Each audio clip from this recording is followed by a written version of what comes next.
Assalamualaikum warahmatullahi wabarakatuh. Perkenalkan, nama saya Alberto Trapandita dari Fisioterapi UI 2019.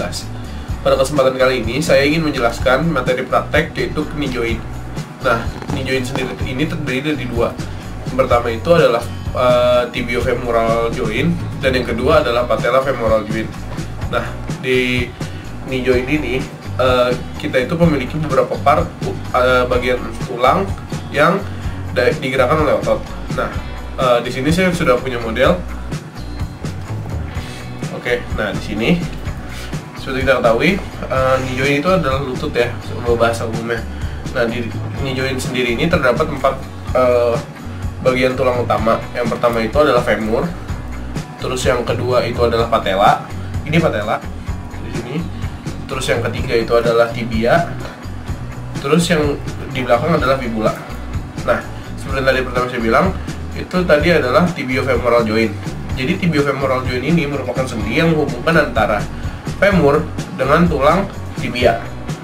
Jadi di situ ada sendi yang dapat terdapat gerakan fleksi dan ekstensi serta internal rotasi dan eksternal rotasi. Tetapi internal rotasi dan eksternal rotasinya ini tidak signifikan. Karena apa? Karena pada dasarnya di tubuh manusia itu saling berkaitan satu sama lain. Nah, internal rotasi dan eksternal rotasi itu bukan merupakan gerakan utama yang terdapat pada knee joint. Nah, gerakan yang utamanya apa sih? Oke, kita simak aja videonya.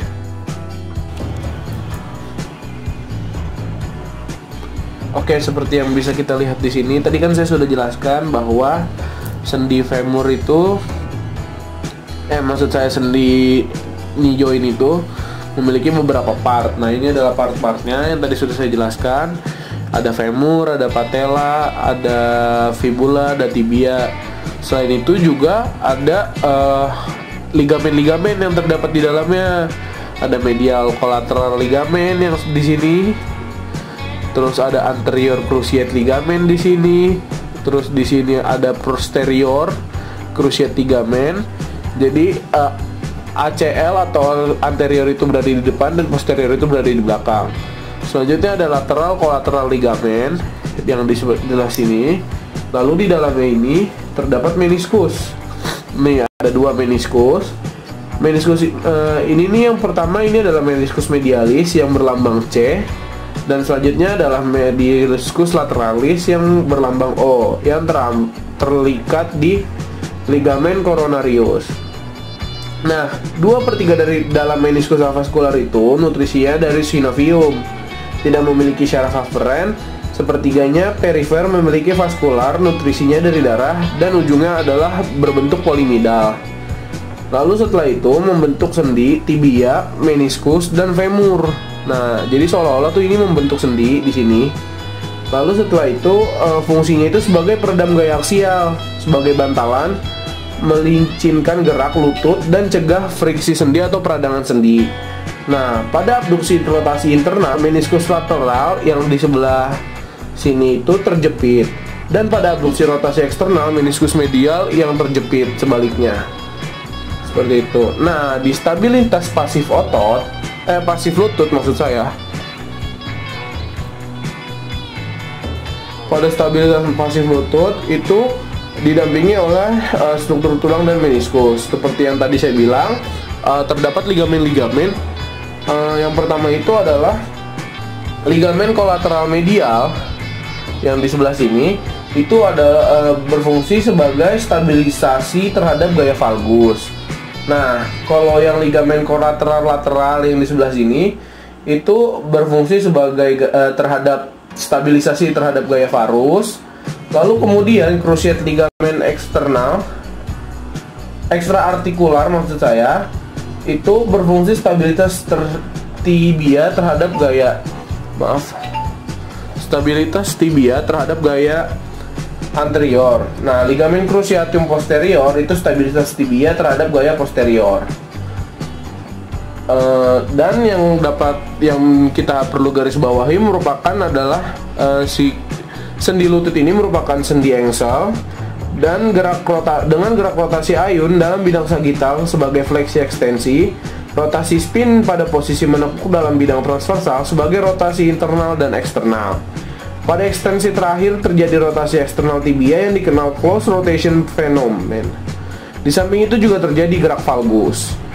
Artrokinematiknya ada apa aja di dalam di sini nanti akan saya jelaskan melalui video-video peragaan geraknya.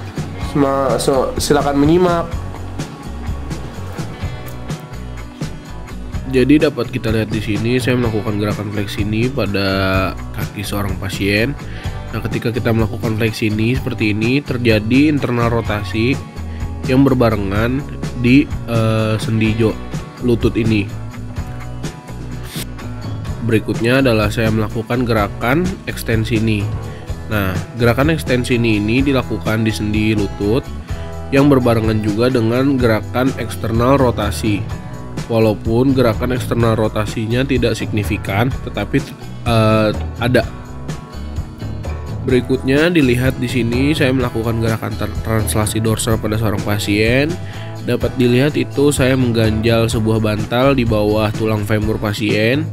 Lalu saya memberikan penekanan di atas sendi lututnya.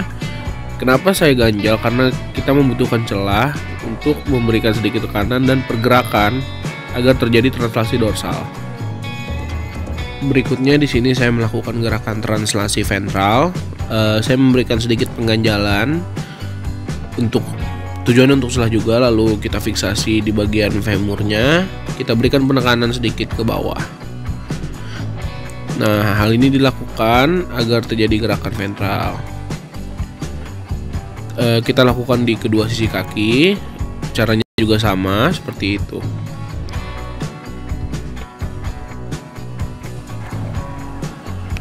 Berikutnya merupakan sendi patelofemoral. Nah, sendi patelofemoral ini sendiri sudah diketahui dari namanya menghubungkan antara patella dengan tulang femur. Nah, jadi yang ini tulang femur berhubungan dengan patella.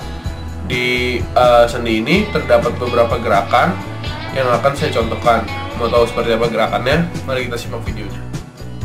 Berikutnya saya akan melakukan gerakan pasif fleksi ini. Nah, gerakan pasif fleksi ini sendiri itu terdapat dua sendi yang bergerak, yaitu sendi hip dan sendi knee. Di sendi hip terbentuk ROM 90 derajat dan di sendi knee terbentuk ROM 160 derajat. Gerakan ini merupakan soft and feel dengan translasi dari tibia ke distal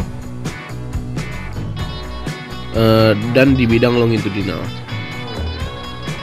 Berikutnya saya akan melakukan gerakan pasif hyperekstensi pada seorang pasien. Lakukan fiksasi di femur bagian atas, lalu kemudian angkat kaki pasien. Terbentuk nanti derajat ROM hyperekstensi sekitar 10 derajat. Kemudian dalam gerakan ini juga terjadi gerakan valgus dengan translasi tibia ke anterior dan heart and feel. Di sini saya akan melakukan gerakan pasif rotasi medial dan pasif rotasi lateral. Nah, gerakan ini sangat mudah.